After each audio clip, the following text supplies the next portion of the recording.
The economic convulsions that racked Western societies between the two world wars were seen at the time by most Marxists as being the breakdown of the capitalist system which Marxist theory had always predicted. However, whereas according to the theory this was supposed to lead to communism, in not one single such Western society did communist regimes emerge. What did emerge in several of them was fascism. Some Marxists were disillusioned by this, to the point of abandoning Marxism. Others refused to question Marxist theory regardless of what actually happened. But there were many in between, people who remained or wanted to remain Marxists, but who felt that Marxism would have to be seriously re-examined if it was to continue to remain credible. One such group of people came together in Frankfurt in the late 1920s and have come to be known since as the Frankfurt School. Actually, they didn't stay in Frankfurt long, but the name has stuck. They left Germany in the early 1930s, in the period just before and after the Nazis came to power, and by the mid-30s the key figures had all settled in the United States.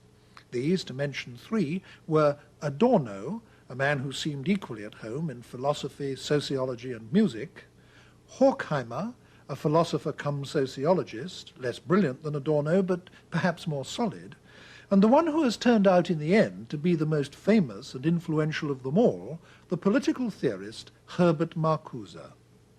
Their influence grew slowly, but grew nevertheless over a long period and reached a spectacular peak in the 1960s. Many things contributed to this.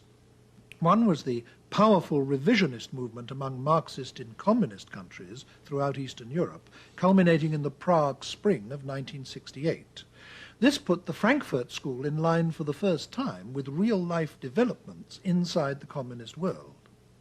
Another, obviously related, was the tremendous revival of interest in Marxism among people in the West, especially educated young people. This also culminated in 1968, the year which saw the high point of student violence all over Europe and the United States, and looked for a moment in Paris as if it might even come close to genuine revolution. The would-be revolutionaries of that day proclaimed one man more than others as their political mentor, and that was Marcuse. They painted the walls with phrases from his books in order to make it known to the world that they were going to turn his ideas into reality. And although the revolution didn't materialize, during the decades since then, the ideas of Marcuse and the Frankfurt School have come to dominate some of the social science departments in various countries in Europe, and through them to have a continued and very important influence on the young. Professor Marcuse, why should it have been to your writings that the revolutionary student movements of the 1960s and early 70s turned? Well, I was not the mentor of the student activists of the 60s and early 70s. What I did is formulate and articulate some ideas and some goals that were in the air at that time. That is about it. The student generation that became active in these years did not need a father figure or a grandfather figure in order to lead them to protest against a society which revealed daily its inequality, injustice, cruelty, and its general destructiveness. They could experience that. They saw it before their own eyes. As features of the society, I only mention the heritage of fascism. Fascism was militarily defeated. The potential for a repetition was still there. I would like to mention racism, sexism, the general insecurity, the pollution of the environment, the degradation of education, the degradation of work, and so on and so on. In other words, what exploded in the 60s and early 70s was a blatant contrast between the tremendous available social wealth and its miserable, destructive, and wasteful use. And I think one might add, I mean, whether one agrees with your view on any or all of these matters or not, that the prevailing orthodoxies in philosophy in the colleges and universities throughout the West at this time simply didn't deal with these questions at all, did they? Certainly analytic philosophy didn't, positivism didn't, and so on. They did not. And we in Frankfurt and later in the United States could not conceive of any authentic philosophy which did not in one way or the other reflect the human condition in its concrete situation, the social and political situation, and so on and so on. For us, philosophy has always been, to a great extent, social and political philosophy ever since Plato. Yeah. Of course, philosophy has been of enormous importance to you throughout your life. In fact, Yes. you've spent your life as a university teacher, lecturer, academic, writer of books, and so on. Mm-hmm. But one of the conspicuous features of the New Left movement that you have helped to further is its anti-intellectualism. Now, from the way you've lived your life, one wouldn't expect you actually to approve of that. On the contrary, I combated this anti-intellectualism from the beginning. The reason for this anti-intellectualism are, in my view, the isolation of the student movement from the working class and the apparent impossibility of any spectacular political action. This led gradually to some kind of, well, let me say inferiority complex, some kind of self-inflicted masochism, which found expression, among other things, in this contempt for intellectuals because they are only intellectuals and don't achieve anything in reality. I must say it's of unique interest to hear criticisms of the New Left from you, of all people. While we're on this subject, what other important defects do you think that the New Left movement has developed as it has gone along? Well, I would mention perhaps as a main defect the unrealistic language and in many cases the totally unrealistic strategy among the New Left, by no means general, but very definitely among the New Left. The refusal to recognize that we are not in a revolutionary situation in the advanced industrial countries, that we are not even in a pre-revolutionary situation, and that the strategy has to be adapted to this situation. Secondly, among the New Left, again, that does by no means refer to all of the groups, among the New Left, the refusal to re-examine and to develop Marxian categories, to make a fetish out of Marxist theory, to treat the Marxian concepts as reified, objectified categories in order instead of becoming conscious finally of the fact that these are historical and dialectical concepts which cannot simply be transmitted, which have to be re-examined in accordance with the changes in the society itself. I must say it's enormously refreshing to hear these words from your lips. I mean, it shows that you are still thinking afresh when people who regard themselves as followers of yours and are young enough to be your grandchildren have stopped thinking in some cases. But now you've brought us to what was really the guts of the Frankfurt School itself as it started, when you started talking about the re-examination of Marxist concepts. As I said in my introduction to this program, it was the feeling that Marxism had to be re-examined and reconstructed that gave rise to your movement, particularly as a result of fascism. But fascism wasn't the only thing that precipitated it, was it? I mean, there were other political factors too. Can you comment on what some of them were? You mean some of the factors which demanded a revaluation of Marxian categories? Yes. To me, one of the most important ones concerns the concept of socialism itself. In the development of Marxian theory, not in Marx himself, but in the development of his theory, socialism has become, the concept has almost entirely been focused on a more rational, larger development of the productive forces.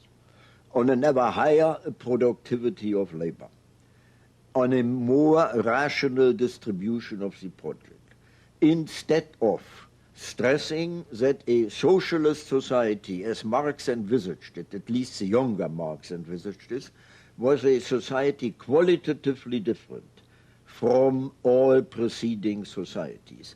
Now, in what way qualitatively different? The main point, I would say, is for Marx, a genuine socialist society was a society in which the quality of life was decidedly different from the existing societies. Meaning, in a genuine socialist society, labor, full-time alienated labor, would no longer be the measure of wealth and value. In an authentic socialist society, men and women could live their life without fear, without being compelled to spend their entirely adult existence in alienated performances. This image has been obscured, and the result was some kind of frightening continuity between the developed and advanced capitalist societies and the image of a socialist society. Yes, socialism began to become like its enemy, so to speak. Exactly. I know from your writings that you had other very central criticisms of Marxist theory. Two that I would like to mention, partly because they're probably connected in your mind, is that you regarded Marxism as anti-libertarian, or at least insufficiently libertarian, as the Marxist tradition developed, and you also thought that it didn't take sufficient account of the individual. Now, it would be very interesting to hear you comment on those 2 points. Marx did not concern himself very much with the individual, and he didn't have to, because at his time, the very existence of the proletariat made this class a potentially revolutionary class. Now, things have changed considerably since. You know, the question is to what extent can the present working class in the advanced industrial countries still be called a proletariat? The Western European countries have abandoned this concept altogether. Now, what has taken place is a large-scale integration of perhaps the majority of the population into the existing capitalist system. The organized working class, at least, no longer has nothing to lose but its chains, but a lot more. And this, in turn, took place not only on a material but also on a psychological basis. The consciousness of the dependent population changed. It was one of the most striking phenomena to see to what extent the ruling power structure could manipulate, manage, and control not only the consciousness, but also the subconscious and unconscious of the individuals. Therefore, my friends at the Frankfurt School considered psychology one of the main branches of knowledge that had to be integrated with Marxian theory. By no means replacing Marxian theory, but taking it into Marxian theory. You yourself have done a lot in your writings to try to marry Freudianism and Marxism. And I think that some people would say that this simply can't be done because the two patterns of explanation are incompatible with each other. I mean, to put it extremely briefly, Marxist theory locates the ultimate level of explanation of human affairs in technique. The theory, put very simply, is that the level of development of the means of production in a society at any given time determine the formation of classes in that society, and that in turn determines the relationships of individuals to each other, and on that basis grow up what Marxists call the superstructure of ideologies, religions, philosophy, art, and so on. Now, according to Freud, something entirely different is the ultimate explanation of human behavior. The ultimate explanation, according to him, lies in the repressed contents of the unconscious, our unconscious wishes, fantasies, fears, feelings, and so on, which are repressed as a result of distortions in our earliest relationships, above all with our parents. And he explains not only social behavior, but also ideologies, art, religion, and so on, in terms of the externalization of the repressed contents of the psyche. Now, these are two entirely different kinds of explanation of the same set of phenomena. How can you possibly marry the two into a single theory? I think they can easily be married, and it may well be a very happy marriage. I think there are two extremely different interpretations of two different levels of the same whole, the same totality.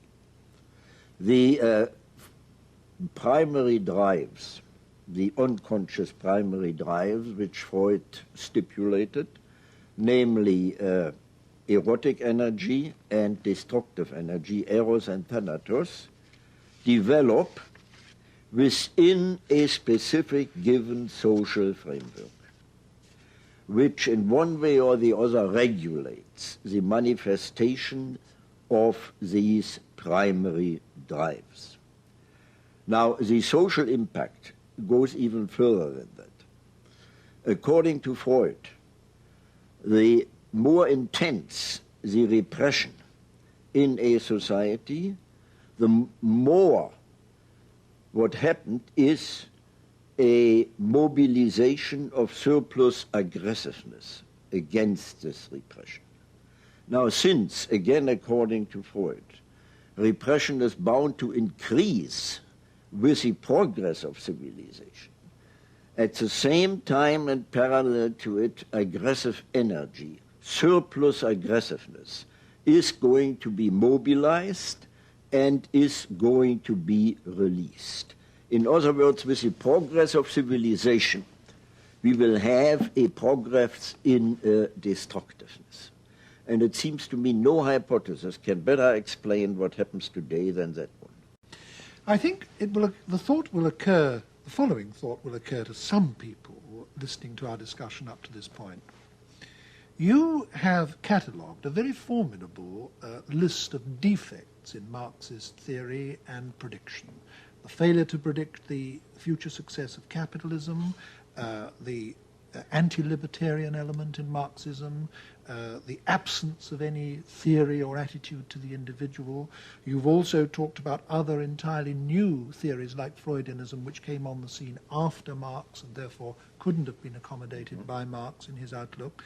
A lot of people will say, well, since you were so conscious of this enormous range of defects in Marxism, why did you want to remain Marxists? I mean, why try to hang on to a discredited or falsified theory? Why not try to liberate your thought categories from that altogether and actually look at reality afresh? Easy answer, because I do not believe that the theory as such has been falsified.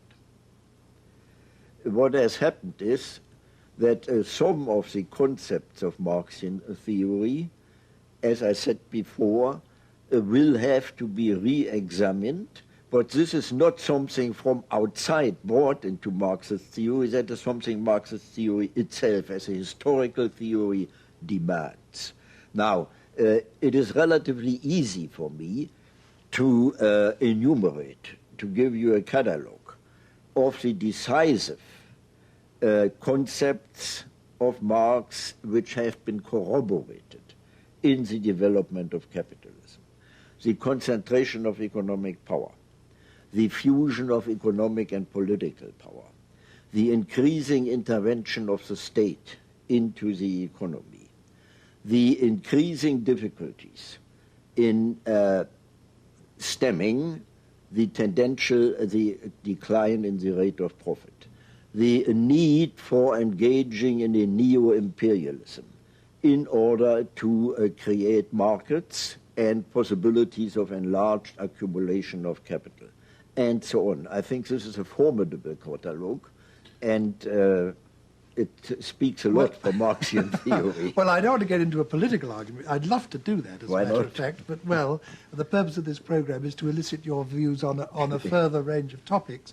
But I can't let what you've said just pass like that. I mean, to take only the first two of your list, you said that there's been increasing concentration of economic power, but surely through the invention of the joint stock company, the ownership of capital has been more widely dispersed than ever before. You talk about the convergence of economic and political power. I would say yes, but what has happened in the West, at least, is that the decisive control over the economy has passed into the hands of elected politicians, who in the democracies are directly elected by the mass of the people, and they take the basic economic decisions in the society. Well, you know that with your first statement about the joint stock companies, you express one of the main concepts of Marxist revisionism, introduced first by Engels himself. They considered the joint stock companies with a dispersed ownership already as pre-forms of a socialist society. Now we know today that this is obviously wrong, and you will not maintain that, for example, in the great multinational corporations, the stockholders control the policy, national and global, of these corporations. It is not the ownership alone that matters, but the control of the productive forces, which is decisive. As far as the state is concerned and the role of the politicians, do you believe that the politicians make their decisions entirely by themselves as free individuals, or isn't there some kind of link between the policy makers and the great economic powers in the society? Well, the politicians certainly aren't dominated by the great economic powers. But anyway, I think I will have to let that pass reluctantly and get back to the Frankfurt School. We've talked in general terms about the Frankfurt School. Mm-hmm. I mentioned two or three of the individuals in my opening remarks, but I think it would be especially interesting to hear just a word from you about who the main individuals were and what they were like, because after all, they were your close friends and associates. Well, Horkheimer was the director of the institute. He was not only a thoroughly trained and knowledgeable philosopher and sociologist, but also in a strange sense, a financial wizard who could take care very well of the material basis, as it were, of the institute, not only in Germany, but also afterwards in the United States. A brilliant man, and nothing that was written in the periodical of the institute and afterwards was written without previous discussion with him and with the other collaborators at the institute. Adorno, a genius. I have to call him a genius, because I have never seen anyone who was, as you already mentioned, so equally well at home in philosophy, sociology, psychology, music, whatever it may be. It was absolutely amazing. When he talked, it could be printed without any change. It was perfectly ready for print. Then are those who are unjustly neglected or forgotten. Leo Lowenthal, the literary critic of the Institute, Franz Neumann, a brilliant legal philosopher, Otto Kirchheimer, equally well familiar in legal philosophy, Frederick Pollock, and especially Hendrik Grossmann, the most orthodox of all Marxist economists I have ever met. He predicted the collapse of capitalism for a very specific year he gave. In the meantime, it turned out it wasn't quite correct. Like the medieval churchmen predicting the end of the exactly, world. Yes. Exactly.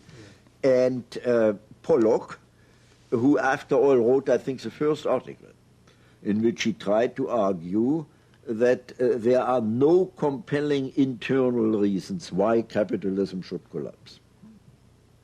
Now, one of the things that you all as a group pioneered in the perhaps late 20s and certainly early 30s was the shift of interest in Marxist studies back from the works of the mature Marx to the works of the earlier Marx, the things he wrote when he was more directly under the influence of Hegel. And one of the many things I think that came out of that, which has been of continuing influence ever since, is an interest in the notion of alienation.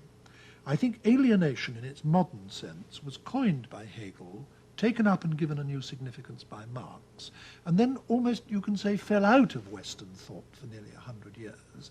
And you, plural, were instrumental in bringing it back, weren't you? It would be very interesting to hear your comments on the importance of this idea. Well, that's a very complicated story.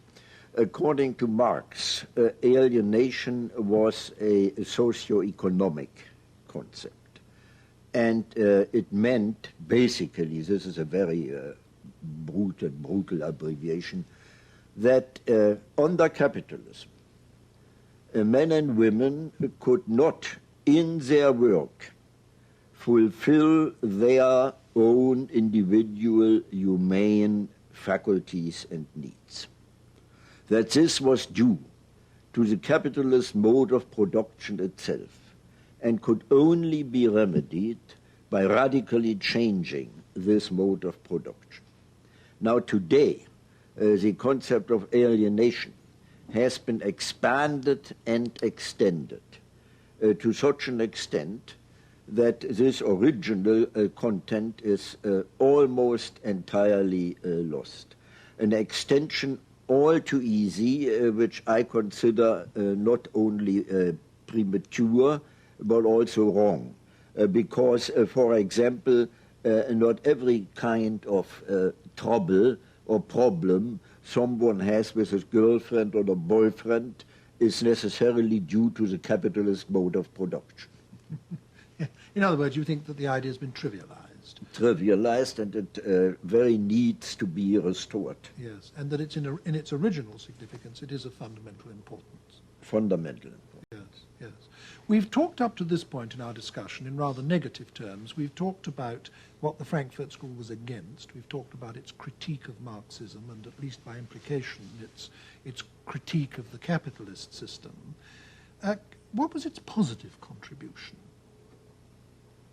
Well, I would say, to start with the easiest one, one of its decisive positive contributions was a prediction of fascism long before it actually happened. Secondly, what Horkheimer himself considered as a distinguishing characteristic, the interdisciplinary approach to the great social and political problems of the time, cutting across the academic division of labor, applying sociology, psychology, philosophy to the understanding and developing of the problems of the time. And in my view, the most interesting contribution, the attempt to answer the question, what actually has gone wrong in Western civilization, that at the very height of technical progress, we see at the same time the opposite as far as human progress is concerned. Dehumanization, brutalization, the torture again as normal means of interrogation, the wasteful development of nuclear energy, destructiveness everywhere, and so on. How has this happened? And he, especially Horkheimer, but also the others, went back into not only a social but also intellectual history, and tried to define the interplay between progressive and repressive categories throughout the intellectual history of the West, especially in the Enlightenment, for example, which is usually considered as one of the most progressive phases in history. And the Frankfurt School pointed out to what extent this apparently perfectly clear progressiveness, this liberating tendency, was at the same time tied up with regressive and repressive tendencies. This picture that you paint of a group of Marxists almost obsessed with the question, what has gone wrong, suggests to me a politics of disillusionment. I mean, there seems to be an aura about it of disappointed hopes, disappointment with a Marxist theory, disappointment perhaps even with the working class itself for failing to be an effective instrument of revolution.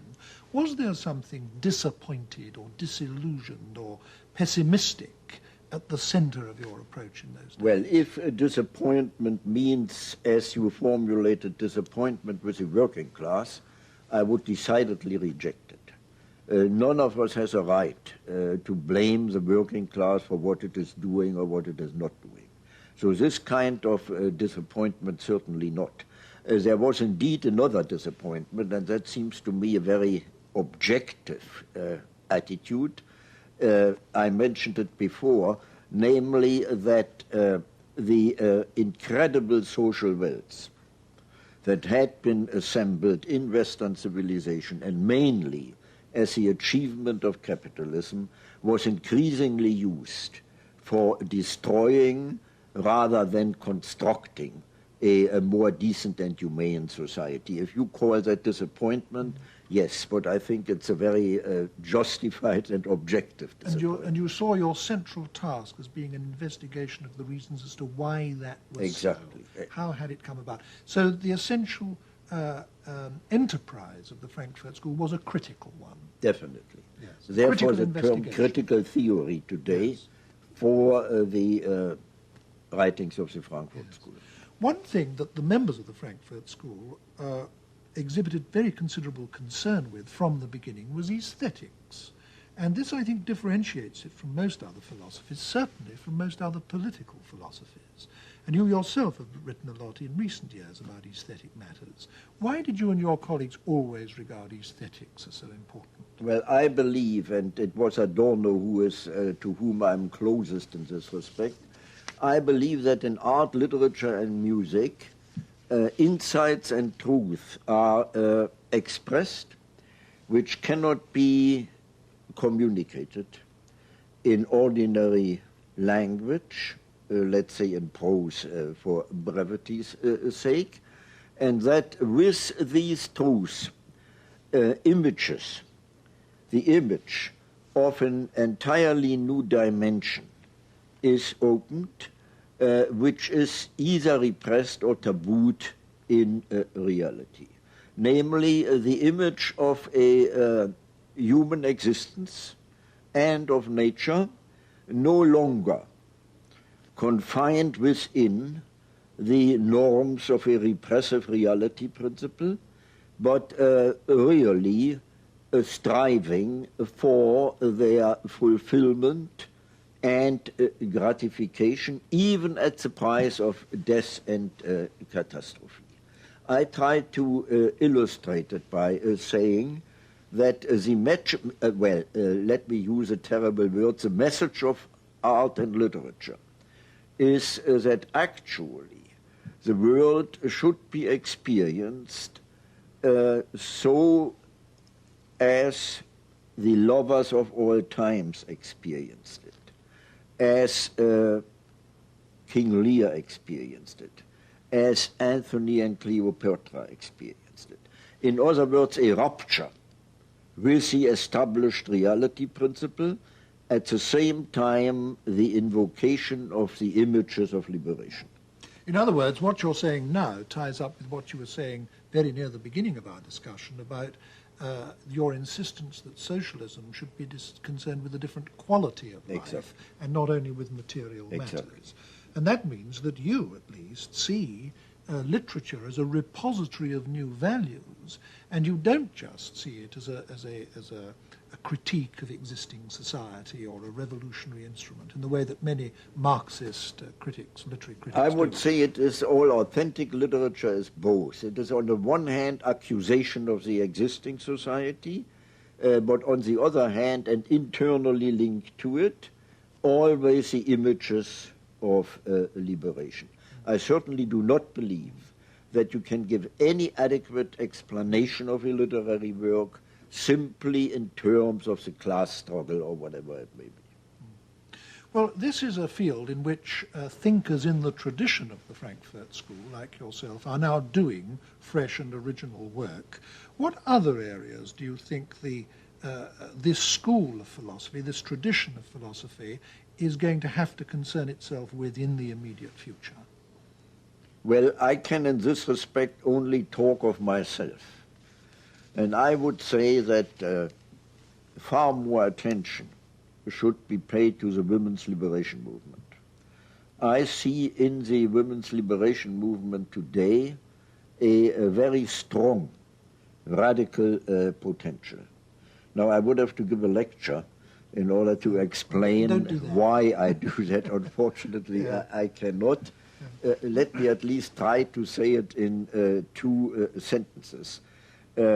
All domination in recorded history up to date was patriarchal domination.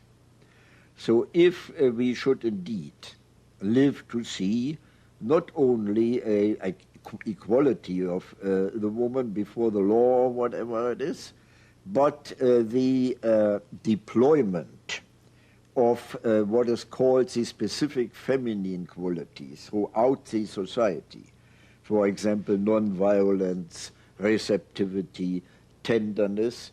This would indeed be, or perhaps could be, the beginning of a qualitatively different society, the very antithesis to male domination with its violent and brutal character. Now, I'm myself perfectly conscious of the fact that these so-called specific feminine qualities are socially conditioned.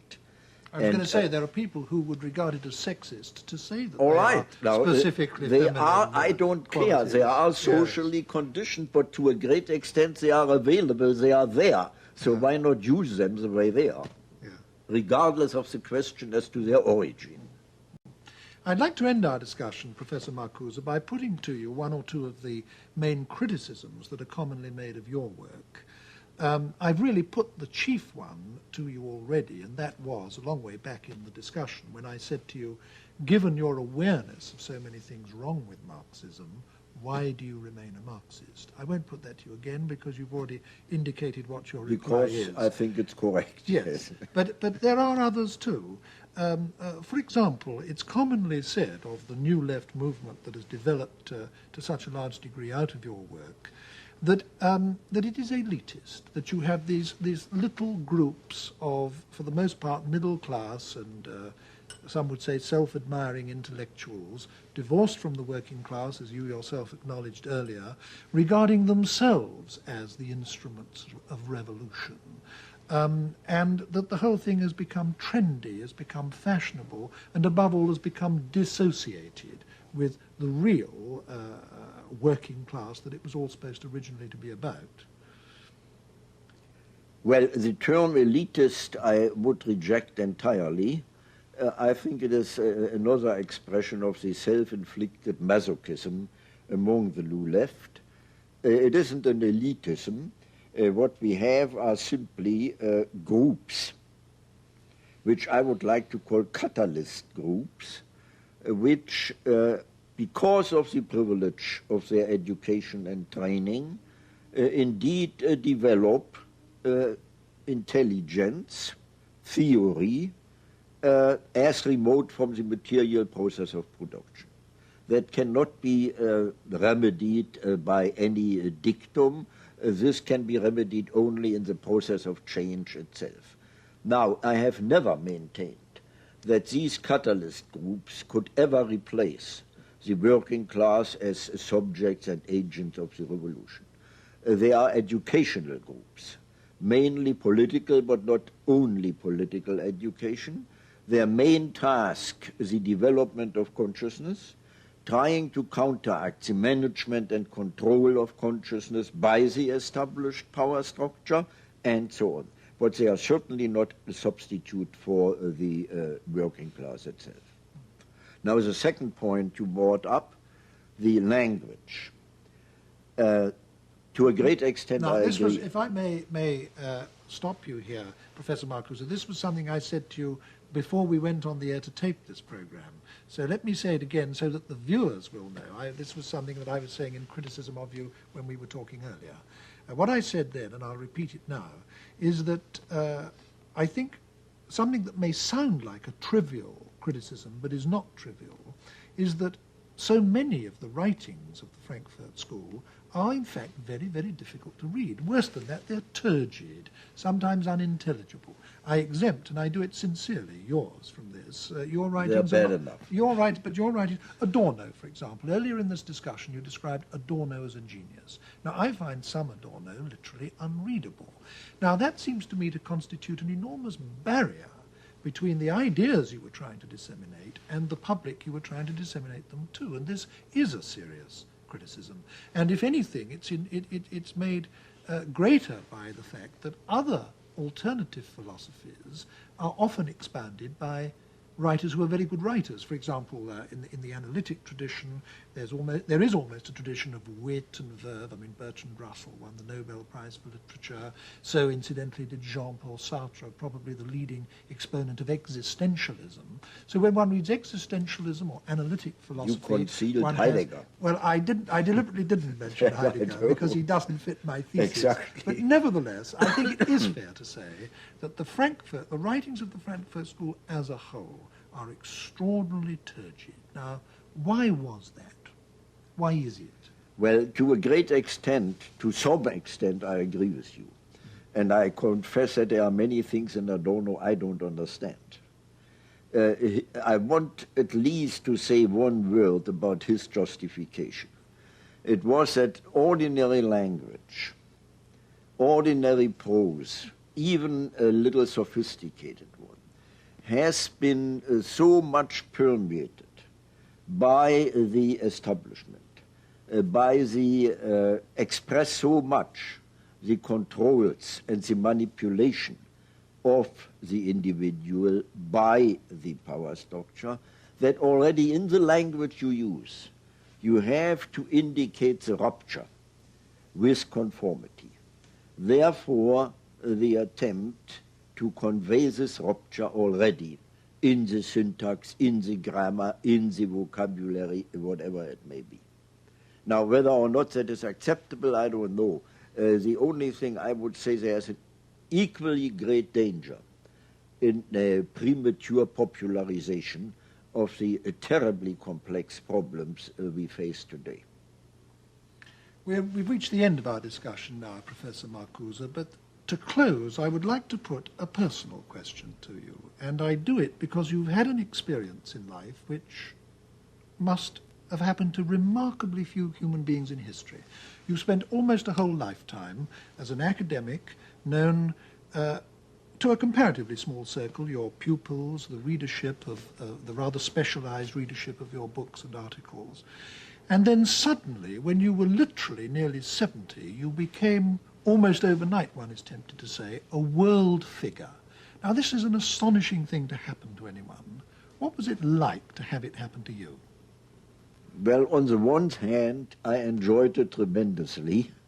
On the other hand, I found it somehow not deserved. And I may end, if this is the end, on a rather impertinent note. No, it isn't so impertinent.